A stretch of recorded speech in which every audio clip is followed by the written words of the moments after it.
Hello aspirants, GPSC પ્રિલિમના પ્રશ્નો ક્યાંથી આવે છે ભાગ 2 માં આપનું હાર્દિક સ્વાગત છે. હું પીવાયક્યુની ચર્ચા કરી રહ્યો છું. 10મી તારીખે ટેકનિકલ પરીક્ષાઓ, ઘણી બધી ટેકનિકલ પરીક્ષાઓ માટે એક જ જનરલ સ્ટડીનું પેપર રાખવામાં આવ્યું હતું.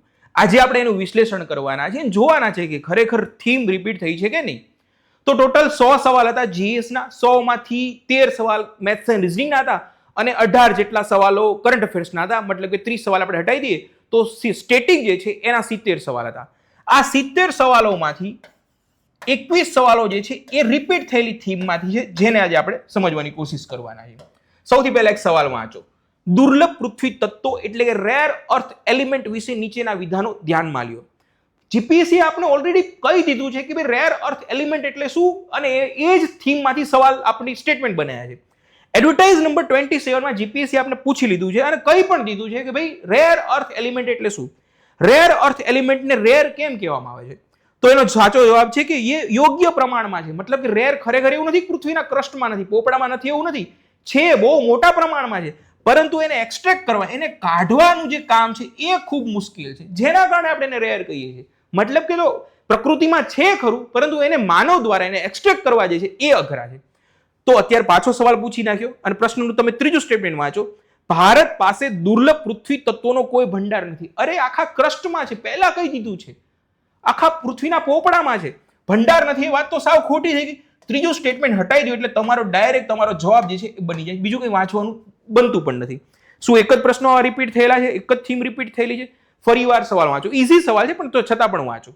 ગિરનાર પર્વત ગુજરાતમાં મહત્વપૂર્ણ છે કારણ કે તે નીચેના માટેનું તીર્થ સ્થળ છે. ઈઝી સવાલ છે, પણ આ સવાલ આના પહેલા પણ એડવર્ટાઇઝ નંબર 37 માં ઇનડાયરેક્ટલી પૂછાઈ ગયો છે. આબુ, શેત્રુંજય અને ગિરનાર કયા ધર્મના તીર્થ સ્થળ છે? ચલો, ઈઝી સવાલ હતા. આપણે હજી પણ બીજા સવાલોને જોવાની કોશિશ કરી, જેથી કરીને આપણે પકડવાની કોશિશ કરી શકીએ. નીચેનામાંથી કયું વિધાન ખોટું છે? સ્ટેટમેન્ટને વાંચતા પહેલા હું તમને લોકોને એડવર્ટાઇઝ નંબર 9996 માં લઈ જઈશ. ત્યાં પ્રશ્ન પૂછવામાં આવ્યો છે કે ભારતીય અર્થતંત્રમાં સેવા ક્ષેત્રના સંદર્ભમાં નીચેનામાંથી કયું સાચું નથી, મતલબ કે કયું ખોટું છે? કે રોજગારમાં સેવા ક્ષેત્રનો હિસ્સો સૌથી મોટો છે. ના ભાઈ, સેવા ક્ષેત્રનો નથી. ખરેખર તો જે મોટો હિસ્સો જે છે એગ્રીકલ્ચરનો છે, ભલે ઇકોનોમીમાં મોટો ભાગ ભજવે છે. તો અહીં તમને લોકોને ખબર પડી કે આ સ્ટેટમેન્ટ રહ્યું ખોટું છે. જીપીએસસી ફરીવાર એને સ્ટેટમેન્ટ પૂછ્યું છે. ફરીવાર શાંતિથી વાંચો. નીચેનામાંથી કયું વિધાન ખોટું છે? અહીં સી ઓપ્શન વાંચો. કાર્યદળનો મોટો ભાગ સેવા ક્ષેત્ર સાથે કાર્યરત છે. અરે નહીં ભાઈ, એગ્રીકલ્ચર સાથે જોડાયેલું છે, પ્રાઇમરી સેક્ટર સાથે જોડાયેલું છે. ઓલરેડી આપણને પહેલા જ કહી દીધું છે, ફરીવાર એને વાત આપણને કહી રહ્યા છે. મતલબ કે આ સવાલો અને થીમ જે છે એ રિપીટ થઈ રહી છે. હજી આ તો ઈઝી સવાલો છે, અઘરા સવાલોમાં પણ તમને લોકોને લઈ જઈશ. ધારો કે આપણે વાંચીએ, ધારો કે આ વખતે એક સવાલ પૂછવામાં આવ્યો છે, ઓપ્ટિકલ ફાઇબર સંચાર અંગેના સવાલોમાં પૂછ્યું છે અને એમાં અલગ અલગ શબ્દો લખેલા છે. એક તો છે ટોટલ ઇન્ટરનલ રિફ્લેક્શન. અહીં તમને લોકોને પહેલાથી જ સવાલ પૂછી નાખ્યો છે કે હાઈ સ્પીડ ઇન્ટરનેટ સેવાઓમાં ઓપ્ટિકલ ફાઇબર કેબલનો ઉપયોગ કરવામાં આવે છે. પ્રકાશ સિગ્નલ કેબલના મુખ્ય ભાગમાંથી ઓછામાં ઓછા નુકસાન સાથે, મુખ્ય ભાગ એટલે કોરમાંથી ઓછામાં ઓછા નુકસાન સાથે પ્રવાસ કરે છે. જે નીચેનામાંથી કયો સિદ્ધાંતને કારણે થાય છે? સાચો જવાબ છે ટોટલ ઇન્ટરનલ રિફ્લેક્શન. જીપીએસસી ની તમે લોકોએ પીવાયક્યુ નું સારું એનાલિસિસ કર્યું હોય તો તમે ટોટલ ઇન્ટરનલ રિફ્લેક્શન જે છે એને તમે વ્યવસ્થિત સ્ટડી કર્યું હોય, એને તમે સ્ટડી કર્યું એટલે ડાયરેક્ટ તમારો જવાબ જે છે ડાયરેક્ટ બની જાય છે. ભાઈ કોર જે છે ત્યાં વધુ રિફ્લેક્શન થઈ રહ્યું છે, ડાયરેક્ટ તમારો જવાબ બની જાય. તમે સમજો, શબ્દોને તો વાંચો. ટોટલ ઇન્ટરનલ રિફ્લેક્શન, અહીં બે બાકીનું જે સ્ટેટમેન્ટ જે છે એ આની સાથે જ જોડાયેલું છે, ટોટલ ઇન્ટરનલ રિફ્લેક્શન સાથે. મતલબ કે પહેલા તમને કહી દીધું, અહીં તું વધારે રિસર્ચ કરી નાખજે ભાઈ, હું થોડુંક ડેપ્થમાં પૂછવા આગળ પૂછી નાખીશ અથવા ઈઝી પૂછી નાખીશ. તારું કામ છે કે તારે એને વ્યવસ્થિત કરી નાખવું. જીપીએસસી આપણે ઓલરેડી કન્ટેન્ટ આપી દીધું છે, મારી આટલી રેન્જમાં તું તને સવાલ પૂછવાનો છું અથવા પૂછવાની છું. જીપીએસસી ની વાત કરી રહ્યો છું. હજી આપણે જોઈએ કે બીજા એવા સવાલો રિપીટ થયા છે. ચલો જોવાની કોશિશ કરીએ. તમે બંનેના હજી એક સવાલ છે, પ્રકાશના ચેપ્ટરમાંથી ફરજિયાત ગણિત નાખજો. સવાલો 1 થી 2 સવાલ હશે ને હશે. અને એમાં પ્રકાશના ચેપ્ટરમાંથી તમને ગમે સ્ટેટમેન્ટ ઉપર ગમી હશે. તમને તો પૂછવા આટલું જ માંગે છે કે ભાઈ સ્કેટરિંગ તમને લોકોને ખબર પડે છે, કાચમાંથી વક્રીભવન તમને લોકોને ખબર પડે છે કે નહીં, પ્રકાશનું વિવર્તન તમને લોકોને ખબર પડે છે કે નહીં. એને તમને લોકોનો ઓપ્શન ફરીવાર મૂકશે. પ્રકાશનું વિસર્જન, પ્રકાશનું વક્રીભવન, પ્રકાશનું વ્યતિકરણ, પ્રકાશનું વિવર્તન. રિપીટ મતલબ કે જે ઓપ્શન છે રિપીટ થાય છે. અહીં પ્રશ્ન આ નથી, સમજજો. આ પ્રશ્ન છે જ નહીં. પ્રશ્ન જે છે અહીં આના વિશે તમને લોકોને માહિતી છે કે નહીં, અથવા તો પ્રકાશના ચેપ્ટર વિશે તમને માહિતી છે કે નહીં, એ તમને દરેક પરીક્ષામાં તમને લોકોને જોવા મળવાનું છે. અહીં હું ઘણા બધા જે રિપીટ કોમન થયેલી થીમ છે તમને લોકોને બતાવતો રહીશ. હજી ઢગલો સવાલો છે, તમે એક એક સવાલ જોશો ત્યાં તમને મળતું રહેવાનું છે. હજી આપણે આગળ જોવાની કોશિશ કરીએ. એક સવાલને વાંચવાની કોશિશ કરો, શાંતિથી સમજજો. ધારો એક સવાલ જે છે કે મુખ્ય ચૂંટણી કમિશનર ભારતના સુપ્રીમ કોર્ટના ન્યાયાધીશની જેમ જ પદ પરથી દૂર કરી શકાય છે. ઓકે, અન્ય ચૂંટણી કમિશનરોને ફક્ત મુખ્ય ચૂંટણી કમિશનરની ભલામણ પર જ દૂર કરી શકાય છે. આપણને ક્યાંથી ખબર હોય? જનરલી વાંચ્યું તો પોલિટીમાં ખબર જ હોય, છતાં PYQ થી આપણે મજબૂત ક્યાંથી થઈ શકે? આ સવાલ ઓલરેડી 127 માં પૂછી નાખ્યો છે. સવાલ કઈ રીતે પૂછ્યો છે? આખી પ્રોસિજર કીધી છે. અને આ સવાલ કેન્સલ થવાનું કારણ હતું કે ભારતના મુખ્ય ચૂંટણી કમિશનર એવો મુખ્ય શબ્દ નતો વાપર્યો, જેના કારણે આ કન્ફ્યુઝન થયું હતું કે ભાઈ મુખ્ય ચૂંટણી કમિશનર હશે તો વાત સાચી છે, અથવા જે સામાન્ય ચૂંટણી કમિશનર હશે તો વાત ખોટી છે, જેના કારણે સવાલ કેન્સલ કરવામાં આવ્યો. કેન્સલ કરવાનું કારણ શું હતું? કે આ બંને સ્ટેટમેન્ટ જે છે સાચા એના કારણે. તો તમે જ્યારે આ સ્ટડી કરી હશે, આ પ્રશ્નો તમે રિપીટ થયેલા જે છે અથવા તમે આનું વાંચન કર્યું છે, ત્યારે તમારી માટે એક સવાલ એકદમ સરળ બની જશે, કારણ કે ત્યારે ઇસ્યુ થયો હતો, સમસ્યા થઈ હતી, જેના કારણે તમને ખબર હોય કે અચ્છા આ પ્રશ્નના કારણે આપણે એને હટાવવો પડશે. ચલો હજી આગળ જોઈએ. હજી પ્રશ્નો હશે તો આપણે એને પણ જોવાની કોશિશ કરી. બીજા થીમ જે રિપીટ થયેલી છે ને, ઘણી બધી રિપીટ થયેલી છે. આ બધી જ આખી પીપીટી PDF જે છે હું ટેલિગ્રામ ચેનલ ઉપર મૂકી દેવાનો છું. બીજી વસ્તુ, હું એક પેપર નહીં, હજી પણ બીજું એક પેપર છે એનું પણ એનાલિસિસ ટેલિગ્રામ ચેનલ ઉપર મૂકી દઈશ, કારણ કે દરેક જે પરીક્ષા લેવાય છે એ રિપીટ થાય છે, જેથી કરીને તમને લોકોને ખબર પડે કે ભાઈ આપણે PYQ ખરેખર વ્યવસ્થિત કરવાના છે. હજી એક સવાલ વાંચો. સવાલ છે, મેનકા ગાંધી વિરુદ્ધ ભારત સંઘના ચુકાદામાં સર્વોચ્ચ અદાલતે નિર્ણય આપ્યો હતો કે અનુચ્છેદ 21 હેઠળ કાયદા દ્વારા સ્થાપિત પ્રક્રિયા નીચે પૈકી કયા પ્રકારની હોવી જોઈએ? આપણો બંધારણનો અનુચ્છેદ 21 છે, જેમાં કહેવામાં આવ્યું છે કે ભાઈ દરેક વ્યક્તિનો જીવન જીવવાનો અધિકાર છે, કોઈનો પણ જીવન જીવવાનો અધિકાર છીનવી શકાશે નહીં, સિવાય કે પ્રોસિજર ઇસ્ટાબ્લિશ બાય લો, મતલબ કે કાયદા દ્વારા સ્થાપિત પ્રક્રિયા. એના સામે કેસ થયો હતો કે રાજ્ય જે છે એ મનસ્વી વર્તન કરે તો ચાલી જશે. સુપ્રીમ કોર્ટે ત્યારે ચુકાદા આપતા કહ્યું હતું કે ભાઈ આર્ટિકલ 21 જીવન જીવવાનો અધિકાર હશે, ત્યારે માત્ર કાયદા દ્વારા સ્થાપિત પ્રક્રિયાથી થોડુંક ઉપલું લેવલ આપણે અપનાવવું પડશે, મતલબ કે ડ્યુ પ્રોસેસ ઓફ લો, મતલબ કે કાયદામાં તર્ક પણ હોવો જોઈએ. અને એ જ એમનું સ્ટેટમેન્ટ છે. તમે અહીં આ એનાલિસિસ કરી નાખ્યું હોય. આગળ સવાલ પૂછાઈ ગયો છે, એડવર્ટાઇઝ નંબર 27 માં સવાલ પૂછાણો છે કે મેનકા ગાંધી વિરુદ્ધ ભારત સંઘનો જે કેસ છે નીચેનામાંથી કઈ કલમ સાથે સંબંધિત છે? તો આર્ટિકલ 21 વ્યક્તિની સ્વતંત્રતા જીવન જીવન અધિકાર સાથે જોડાયેલું હતું. પણ મૂળ એને તમે વ્યવસ્થિત જો એનાલિસિસ કર્યું ત્યારે તમને ખબર પડી જાય કે ભાઈ રીઝનેબલ તમારું નિર્ણય હોવો જોઈએ. તો આ ડાયરેક્ટ તમે જ્યારે મેનકા ગાંધી કેસ તમે ડ્યુ પ્રોસેસ ઓફ લો વાંચો ત્યારે મેનકા ગાંધી કેસ આવે જ તે. એટલા માટે તમારી માટે ઓપ્શન જે છે એકદમ સરળ બની જાય. જેણે મેનકા ગાંધી કેસને શાંતિથી વાંચ્યો છે એની માટે એકદમ રમત સવાલ થઈ ગયો છે, મતલબ કે જોવું જ નહીં પડ્યું, બીજા ઓપ્શન પણ નહીં જોયા, ફટાફટ એને ટીક કરીને આગળ નીકળી ગયા છે. હજી પણ જોવાની કોશિશ કરો. અને આ એવું ને એક પેપરમાં થાય છે, અમુક તો થીમ એવી છે દરેક પેપરમાં થાય છે, જેમ કે આ થીમ છે. સમજવાની કોશિશ કરીએ. સવાલને વાંચો. નીચેના પૈકી સર્વોચ્ચ અદાલતે મૂળભૂત રચનાઓ એટલે કે બેઝિક સ્ટ્રક્ચર, મૂળભૂત માળખું, એક તો GPSC ના લોચા શું છે ખબર છે? એક તો ગુજરાતી દર વખતે અલગ અલગ કરે, ઘડી મૂળભૂત રચનાઓ કે અમુક વાર મૂળભૂત માળખા કે બેઝિક સ્ટ્રક્ચર કે, તો પોતે શબ્દો બદલતા રહે છે. તો આપણે એટલી ખાલી તૈયારી રાખવાની. તો બેઝિક સ્ટ્રક્ચર માટેનો સવાલ હતો સંસદીય લોકશાહી, કાયદાનું શાસન, ન્યાયિક પુનરાવલોકન. અને આ એક વખત સવાલ નથી પૂછ્યો. આ જ સવાલ બેઝિક સ્ટ્રક્ચર વિશે એ લોકોએ દરેક પરીક્ષામાં ક્યાંક ને ક્યાંક આ લોકોનો એક સવાલ આ જ પ્રકારનો હોય છે. એના પહેલાનો સવાલ તમે વાંચો. બંધારણના મૂળભૂત માળખા પૈકી નીચેનામાંથી કોનો સમાવેશ થાય? અહીં જ સવાલ છે કે નીચેનામાંથી કોનો સમાવેશ થાય છે? ઓપ્શન આપી દીધા છે. સંસદીય લોકશાહી, કાયદાનું શાસન, ન્યાયિક પુનરાવલોકન. અહીં તમે ફરીવાર જોઈ શકો છો તો ન્યાયિક પુનરાવલોકન, બંધારણની સર્વોચ્ચતા, બિન સાંપ્રદાયિકતા, સમવાય તંત્ર, અલગ અલગ જેટલા પણ છે અલગ અલગ ઓપ્શન બનીને તમને લોકોને આપે છે. મતલબ કે બેઝિક સ્ટ્રક્ચરની થીમ જે છે એ રિપીટ થાય છે. આ ન્યાયિક પુનરાવલોકન તમે દરેક પરીક્ષામાં જેટલી વાર બેઝિક સ્ટ્રક્ચર પૂછે ત્યારે આ શબ્દ તો એ લોકોનો હોય જ છે. હજી આપણે આગળ જોવાની કોશિશ કરીએ. રિપીટ થયેલી થીમ જે છે એને જોવાની કોશિશ કરીએ. હજી તમે એક સવાલ વાંચો. એક સવાલ જે છે, ગાંધાર કળાનો વિકાસ અને ઉત્પત્તિ કુષાણ કાળમાં થઈ હતી. સમજો નીચેનામાંથી કયું સાચું છે? ચંદ્રગુપ્ત પહેલાના શાસનમાં ફાહિયાન ભારતમાં આવ્યો હતો. પહેલા આપણે GPSC કહી દીધું છે, પહેલા પ્રશ્ન જ પૂછીને કહી દીધું છે કે ચંદ્રગુપ્ત બીજાના સમયગાળામાં છે, એવી આપણે માહિતી આપી દીધી GPSC.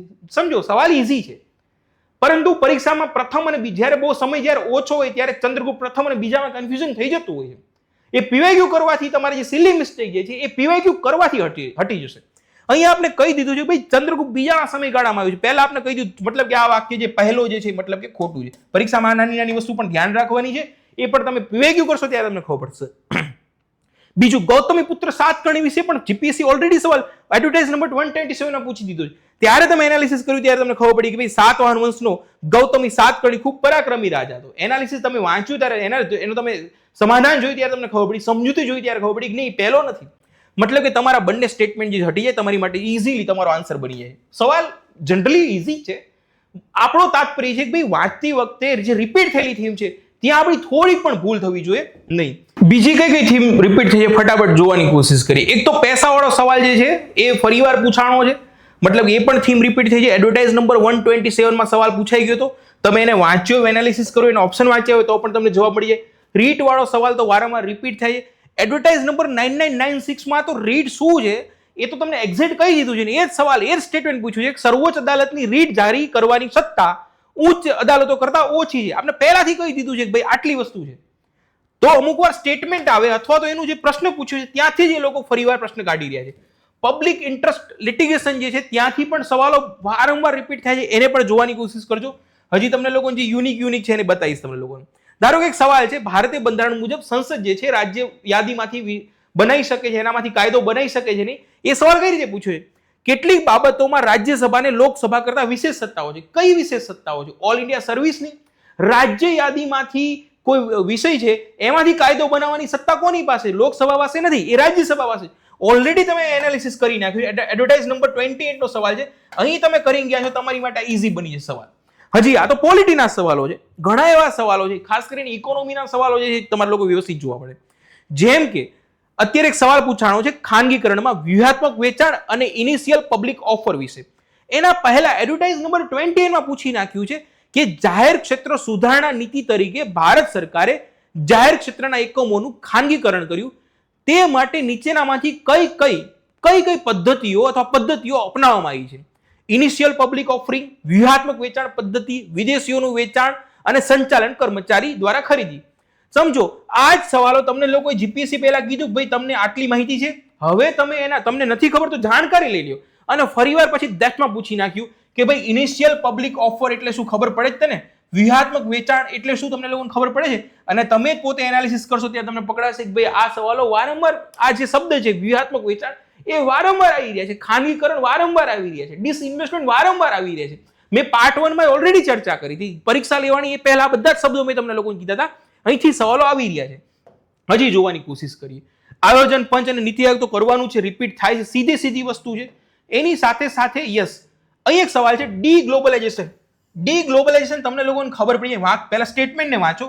જીપીએસસી આપણને પહેલા કહી દીધું છે કે ભાઈ ડી ગ્લોબલાઇઝેશનનો અર્થ શું થાય છે કે એટલે દેશો વચ્ચે વેપારમાં અવરોધોમાં વધારો થાય, અવરોધો થાય, એને આપણે ડી ગ્લોબલાઇઝેશન કહીશું કે વેપારમાં અવરોધો થશે. કમ્પ્લીટ કઈ વેપાર નહીં થાય એવું નથી. અહીં એનું વિરોધી પૂછી લીધું છે કે 1990 ના દાયકા પછી વેપાર વ્યવસ્થામાં સંપૂર્ણ ઉથલાવો સૂચવે છે. ક્રોસ બોર્ડર મૂડી પ્રવાહ સંપૂર્ણ સમાપ્તિ અને સંપૂર્ણ રાષ્ટ્રીય સ્વાયત્તતા તરફ પાછા વળવાનું વલણ છે. ભાઈ આવું નથી, એક્સ્ટ્રીમ સ્ટેટમેન્ટ થઈ ગયું છે, આ તો નથી. મતલબ કે આ એકને એક શબ્દો વારંવાર તમને લોકોને ફેરવીને પૂછી રહ્યા છે. જવાબદારી એક જ છે કે આપણે એને વ્યવસ્થિત કરી, આપણે એને જે ટર્મ આપી છે ટર્મને વ્યવસ્થિત સમજવાની છે. જેમ કે જોઈ શકો છો, વિસ્તરણકારી નીતિ આપણે ખબર હોવી જોઈએ, ટેક્સ ટુ જીડીપી રેશિયો ખબર હોવી જોઈએ, ડેપ્થ ટુ જીડીપી રેશિયો ખબર હોવી જોઈએ. દરેક વખતે પૂછે છે આ શબ્દો, દરેક વખતે આવે જ છે, સીધા આવે છે. લોકોને આવડતા નથી વસ્તુ અલગ છે, પણ દર વખતે પૂછે તો કરી નાખવાની જવાબદારી હોવી જોઈએ ને. પુસ્તકોમાં વ્યવસ્થિત નથી આપ્યું એ વસ્તુ અલગ છે. ધારો કે વિસ્તરણકારી નીતિ પ્રશ્ન એવો નથી પહેલી વાર પૂછ્યું, આ કઈ નવો શબ્દ નથી. એડવર્ટાઇઝ નંબર 240 માં આવ્યું છે, એના ઘણી બધી પરીક્ષાઓ છે, તો ખાલી એક એક્ઝામ્પલ આપ્યું છે. ત્યાં વિસ્તરણકારી નીતિ તમને પૂછ્યું છે ને, એ જ સ્ટેટમેન્ટ વાંચો તો પણ તમને લોકોને પકડાઈ જશે કે અચ્છા શું છે. વારંવાર આવ્યું છે ને, એ જે વિકલ્પો છે એ જ વિકલ્પોને તમને ફેરવીને ત્યાં મૂક્યા છે. તમે ઓપ્શન વ્યવસ્થિત કરી નાખ્યા છે તો પણ તમારે સાચો પડશે. ટેક્સ ટુ જીડીપી રેશિયો એક વખત થોડું આવ્યું છે, અહીં તમે જોઈ શકો ટેક્સ ટુ જીડીપી રેશિયો અથવા tax to state GDP ratio વારંવાર આવ્યું છે, એક વખત થોડું આવ્યું છે. એડવર્ટાઇઝ નંબર 240 માં છે, એડવર્ટાઇઝ નંબર 127 માં પૂછાણું છે. અહીં જોઈ શકો છો ફરીવાર આ સવાલ આવ્યો છે, ટેક્સ ટુ જીડીપી રેશિયો એટલે કે દેવાથી જીડીપી નો ગુણોત્તર. વારંવાર તમને લોકોને એકને એક પેટર્નના સવાલો પૂછી નાખે. આઈટીસીઝેડ પૂછ્યું છે, ફરીવાર એને પૂછ્યું છે. અહીં તમને લોકોને પહેલા કીધું ઉચ્ચ દબાણ વાળું નથી, મતલબ કે સ્ટેટમેન્ટ ખોટું હતું. અહીં તમને ફરીવાર વ્યવસ્થિત કીધું ભાઈ ઉચ્ચ દબાણ આઈટીસીઝેડ માં ના હોય, નીચું દબાણ હોય. તો એક વખત કરી નાખ્યું તમને લોકોને. આ તો પ્રશ્ન બહુ ઈઝી હતો પણ છતાં કદાચ ફેરવીને પૂછ્યું હોય તો પણ તમને ખબર પડે કે ભાઈ ITCZ માં ઉચ્ચ દબાણ ના હોય, ત્યાં લો પ્રેશર હોય, નીચું દબાણ હોય. સ્ટેટમેન્ટમાં પણ વ્યવસ્થિત આપી દીધું છે. હજી આપણે જોઈએ બીજા બધા જેટલા સવાલો છે હું તમને ફટાફટ એક દર્શાવી દઈશ. ધારો કે એક સવાલ છે હાઇડ્રોજન ફ્યુલ વિશે, બહુ મસ્ત સવાલ છે હાઇડ્રોજન ફ્યુલ વિશે. પણ ધારો કે તમે લોકો ગ્રીન હાઇડ્રોજન એક સવાલ હતો, ગ્રીન હાઇડ્રોજનને જો તમે કરી નાખ્યું હોય, ગ્રીન હાઇડ્રોજનમાં શું છે, જે હાઇડ્રોજનને બનાવવાની પ્રક્રિયા જે છે એ કઈ છે શાંતિ સમજો.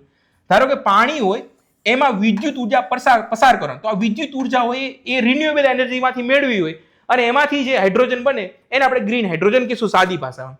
તો પાણીમાંથી જ્યારે આપણે ઉર્જા પસાર કરીએ ત્યારે હાઇડ્રોજન અને ઓક્સિજન છૂટા પડતા હોય, પરંતુ જ્યારે એ રિન્યુએબલ એનર્જીમાંથી આપણે ઉર્જા મેળવી લઈએ એને પસાર કરીએ ત્યારે જો હાઇડ્રોજન મળે તો આપણે એને ગ્રીન હાઇડ્રોજન કહીશું. ચલો, ગ્રીન હાઇડ્રોજનથી તમે એક નાનકડો કોન્સેપ્ટ તમને ખબર પડે કે પાણીમાંથી વિદ્યુત પસાર કરીએ ત્યારે હાઇડ્રોજન અને ઓક્સિજન છૂટા પડે છે. હવે સમજો, ઓક્સિજન હાઇડ્રોજનમાં તમે ઓક્સિજન નાખશો એટલે બે વસ્તુ સામે શું થશે, બીજું રિએક્શન શું હશે કે ભાઈ ઉર્જા મળશે. બસ આ જ ફંક્શન શેનું છે. એક વખત તમે હાઇડ્રોજનનો કોન્સેપ્ટ તમે વ્યવસ્થિત સમજી ગયા હોય તો તમને ડાયરેક્ટ પકડાઈ જાય. હાઇડ્રોજન ફ્યુલ શું છે, ઉલટું કામ હશે. મતલબ કે હાઇડ્રોજન ફ્યુલમાં આપણે એમાં ઓક્સિજનને પસાર કરશું તો એ ઉર્જા પસાર કરશે. મતલબ કે એને દહનની કોઈ જરૂરિયાત નથી. આ સ્ટેટમેન્ટ તમને લોકો જો વ્યવસ્થિત વાંચો પકડાઈ જાય ભાઈ આ ખોટું છે એટલે ડાયરેક્ટ તમે હટાવો એટલે તમને લોકોને આસાનીથી જવાબ મળી જાય. મતલબ કે સમય બહુ ઓછો હોય છે જીપીએસસીમાં, આપણી પાસે ટાઈમ ઓછો છે. ત્યારે ટાઈમ ઓછો છે ત્યારે આપણે આવી કાપા કૂપી અને પહેલાથી થોડું પ્રી એક્ઝિસ્ટિંગ નોલેજ આપણી પાસે જરૂરી છે. આવા જો 30% સવાલ આપણી પાસે PYQ માંથી મળી જતા હોય તો PYQ વ્યવસ્થિત કરવા જોઈએ. PYQ માટે અમે જડીબુટ્ટી નામનો આપણે કોર્સ લાયા છે. તમને લોકોને ખ્યાલ હશે કે એમાં ડિટેલમાં આપણે એક પ્રશ્નો સબ્જેક્ટ વાઇઝ તોડી નાખ્યા છે. હસમુખ સાહેબની 18 જેટલી જીપીએસસી જે છે એના પ્રશ્નોને સબ્જેક્ટ વાઇઝ તોડી નાખ્યા છે અને એનું ડિટેલમાં આપણે એનાલિસિસ આપ્યું છે. શાંતિ તમારા લોકો એને વાંચવાના છે. જે લોકો જડીબુટ્ટી કોર્સમાં જોડાયેલા છે એની વાત કરો છો, જોડાવા માંગે છે, અથવા પોતાની રીતે પણ તમે PYQ કર્યા વગર જતા નહીં. PYQ મસ્ત છે, સિમ્પલ વસ્તુ છે કે ડાયરેક્ટ આપણને સવાલ મળી રહ્યા છે. પણ હા, એનું ડેપ્થમાં એનાલિસિસ કરીને જવાનું, ખાલી વિકલ્પો વાંચીને નહીં જતું રહેવાનું. તો શાંતિ જોવાનું, દરેકના વિકલ્પો વાંચવાના, એની સાઈડની વસ્તુઓ છે, બીજી એક્સ્ટ્રા ઇન્ફોર્મેશન છે એ પણ વાંચવાની. PYQ બીજો મોટો ફાયદો શું થશે, આટલા ઓછા સમયગાળામાં રિવિઝન થઈ જાય. લગભગ તમે PYQ કરો એટલે 10 દિવસ જેટલો સમયગાળો થાય. 10 તમે વાંચેલું હોય તો 10 દિવસમાં તમારું દરેક વસ્તુનું રિવિઝન થઈ જાય. જે હોટ ટોપિક્સ છે એ તમને લોકોને થઈ જાય. તમારી જે મેજર થીમ છે એ તમને લોકોને ખબર પડી જાય. ધારો કે RBI માંથી દર વખતે પરીક્ષામાં સવાલ હોય ને હોય જ તે. ડિસઇન્વેસ્ટમેન્ટમાંથી સવાલ ફરજિયાત હોય ને હોય જ તે. માઇક્રો ઇકોનોમિક્સના સવાલ હોય ને હોય જ તે. IUCN રેડ લિસ્ટમાંથી સવાલ હોય ને હોય જ તે. તો અમુક તમે 20 થી 25 સવાલ પોતાની રીતે પ્રિડિક્ટ કરી શકો છો કે ભાઈ આટલો સવાલ આવવાના છે, આને વ્યવસ્થિત કરી જાઓ. એ ક્યાંથી કરશો? PYQ નું વ્યવસ્થિત એનાલિસિસ કર્યું, એની થીમ તમને લોકોને ખબર છે કે આટલી થીમ મારે કરીને જવાનું છે તો આસાનીથી થઈ શકે છે. તો બસ PYQ કરજો. અમારો કોર્સ જડીબુટ્ટી છે, તમે એમાં પણ જોડાઈ શકો છો, પોતાની રીતે પણ કરી શકો છો. ધન્યવાદ.